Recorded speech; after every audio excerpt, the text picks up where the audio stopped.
Aheri time खेड्यातील बातमी शहरापर्यंत। राज्यात खरीप हंगाम 2025 मध्ये विहित मुदतीत ई पीक पाहणीची नोंद न झालेल्या शेतकऱ्यांच्या पिकांची ऑफलाईन पाहणी करण्याबाबत दिनांक 14 डिसेंबर 2025 रोजी महसूल व वन विभाग महाराष्ट्र शासन यांनी शासन निर्णय निर्गमित केला आहे। तसेच खरीप हंगाम 2025 मध्ये विहित मुदतीत ई पीक पाहणीची नोंद न झालेल्या शेतकऱ्यांच्या पिकांची ऑफलाईन पाहणी करण्याबाबत मंडळ अधिकारी यांच्या अध्यक्षतेखाली ग्राम महसूल अधिकारी, ग्राम विकास अधिकारी व सहाय्यक कृषी अधिकारी यांची ग्रामस्तरीय समिती स्थापन करण्यात आलेली आहे।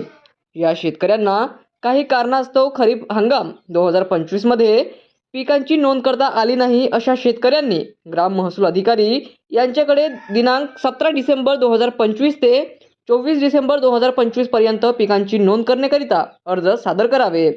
प्राप्त अर्जाच्या अनुषंगाने ग्रामस्तरीय समिती संयुक्तपणे संबंधित शेतकऱ्यांच्या शेतात जाऊन प्रत्यक्ष स्थळ पाहणी ही दिनांक 25 डिसेंबर 2025 ते 7 जानेवारी 2026 या कालावधीमध्ये करतील व सदर स्थळ पाहणी करण्यापूर्वी समितीमार्फत स्थळ पाहणीची दिनांक व वेळ निश्चित करून त्याची पूर्वकल्पना संबंधित शेतकऱ्यास शेताच्या बांधाला लागून असलेल्या किमान 4-5 शेतकऱ्यांना देण्यात येईल।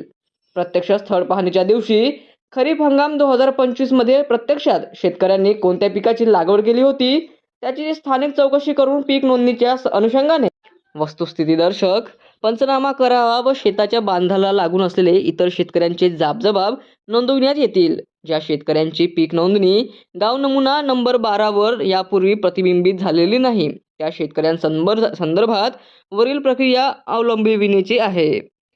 सर्व शेतकऱ्यांना आवाहन करण्यात येते की ज्या शेतकऱ्यांना काही कारणास्तव खरीप हंगाम 2025 मध्ये पिकांची नोंद करता आली नाही अशा शेतकऱ्यांनी ग्राम महसूल अधिकारी यांच्याकडे दिनांक 17 डिसेंबर 2025 ते 24 डिसेंबर 2025 पर्यंत पिकांची नोंद करण्याकरिता अर्ज सादर करावे असे आवाहन तहसीलदारांनी केले आहे।